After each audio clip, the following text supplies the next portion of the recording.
current situation. I am about to land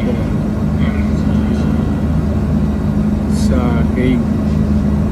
Galing ako Dubai. Stopover for it's a long haul, it's a long flight. Isang mapagpalang araw na naman po sa ating lahat mga kapatid, mga kababayan at mga boss. May bago po tayong update ngayon tungkol kay PRRD. Pero bago yan, bati muna tayo ng isang magandang umaga po, Luzon, Visayas at Mindanao.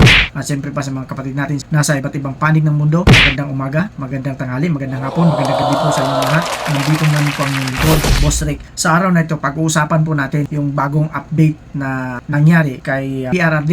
Ito po ay mapapanood natin dito at siyempre samahan ninyo ako para makita natin kung ano yung mga sinasabi niya at syempre pa mamaya bibigyan natin ng reaksyon. Kaya kung ready na kayo, wag na natin patagalin pa, panoorin na natin. Pasok! The current situation. I am about to land sa Hague. Galing ako Dubai. Stopover for it's a long haul, it's a long flight. Okay ako, do not worry. And I think this is something to do with the law and order noon. At sinasabi ko naman sa mga pulis at military na trabaho kayo at ako ang managot. So ito na nga, for all of the whatever happened in the past, ako na yung nag-front sa ating law enforcement at military. Sinabi ko na I will protect you and ako ang managot sa lahat. Will be a long legal proceedings.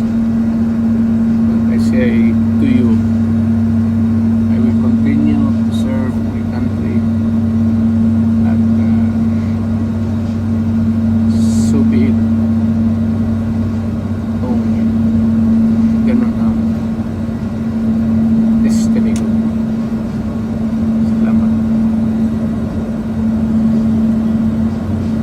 Kagaya ng napanood natin sa video ni PRRD, napakaganda ng kanyang sinabi, 'di ba? Unang-unang sabi niya, kagagaling lang daw nila sa Dubai, pero habang nagsasalita siya diyan, kung napansin niyo, nandiyan pa siya sa loob ng eroplano. Mahaba raw yung kanilang flight, sabi niya, it's a long flight.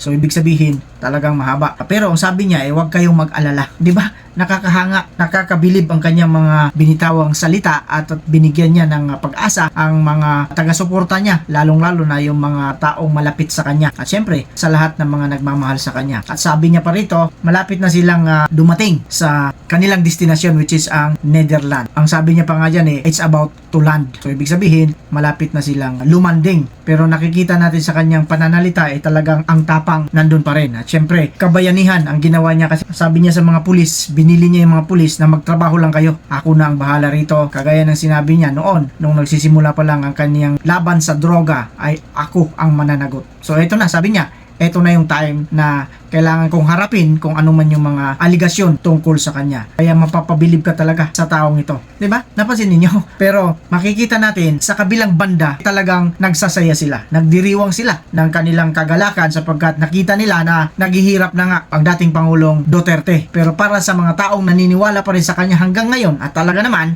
naniniwala sa kanyang kredibilidad, bayani na ituring itong si PRRD. 'Di ba? Kaya kung kayo, mag-comment kayo dyan sa baba. Tungkol dito, siyempre, sa video na napanood natin kani-kanina lang. 'Di ba? Wala na tayong ibang sasabihin sapagkat flash report ito. So, kailangan natin kagad ipalabas dito sa ating channel para malaman din ng mga kasamahan natin dito. Lalo-lalo na sa mga subscribers natin. Maraming salamat sa suporta ninyo at with that, kagaya ng sinasabi natin dito, mag-iingat tayong lahat. Wag lang yung mga taong hindi nag-iingat.